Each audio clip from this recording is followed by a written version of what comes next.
My name is Amina. I'm 14. In my short time on Earth, I've already experienced a lot.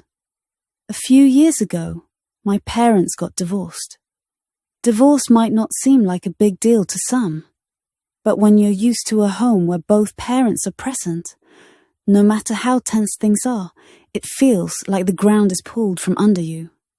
I've always loved my parents deeply, and they did their best to raise me and my younger brother Ahmed with everything we needed. But when my father lost his job, everything changed. I remember the day he came home, anger flashing in his eyes. I stayed quiet, hoping he would calm down. But at dinner, he erupted, complaining about his boss and drinking heavily. Over the months, his drinking worsened, and he became more distant, lost in his own struggles.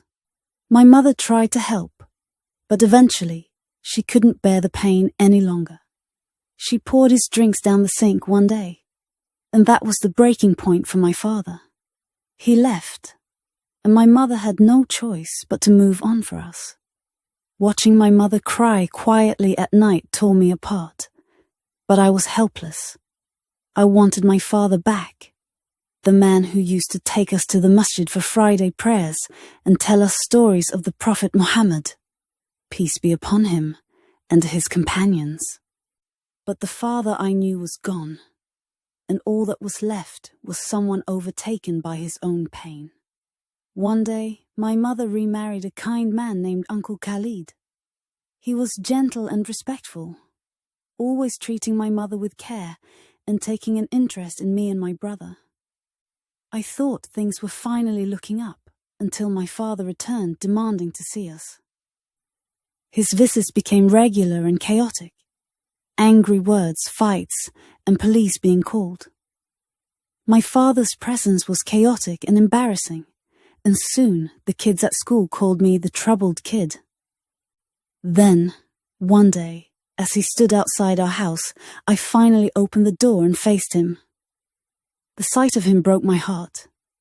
He looked tired, sad, and deeply lost. In that moment, I remembered something my mother once told me. Even if someone seems lost, we should never lose hope in Allah's mercy for them. I couldn't hold back my tears as I told him how much I missed the father I knew and loved, and how much his actions were hurting all of us. I told him that I was praying for him every day, asking Allah to guide him back to us. For the first time in years, he cried. And this time, it wasn't out of anger or frustration. It was like he finally saw himself and all he had done. He wept in my arms, apologizing over and over. He told me he missed us, that he felt so empty and didn't know how to fill the void. I held him tightly and whispered, "Baba, Allah's mercy is greater than any mistake. Let's both pray together and seek help, one step at a time." Since that day, my father started seeking help, and although the journey is long, he's making progress. I learned that showing him kindness and reminding him of Allah's boundless mercy gave him the hope to change. It was a hard road, but I knew that with Allah's help, healing was possible. And I realized that sometimes all we need is to remind those we love that Allah is there for them, no matter how far they think they've strayed. Thanks for watching. If you enjoyed this video, don't forget to like, subscribe, and hit the bell icon so you never miss an update.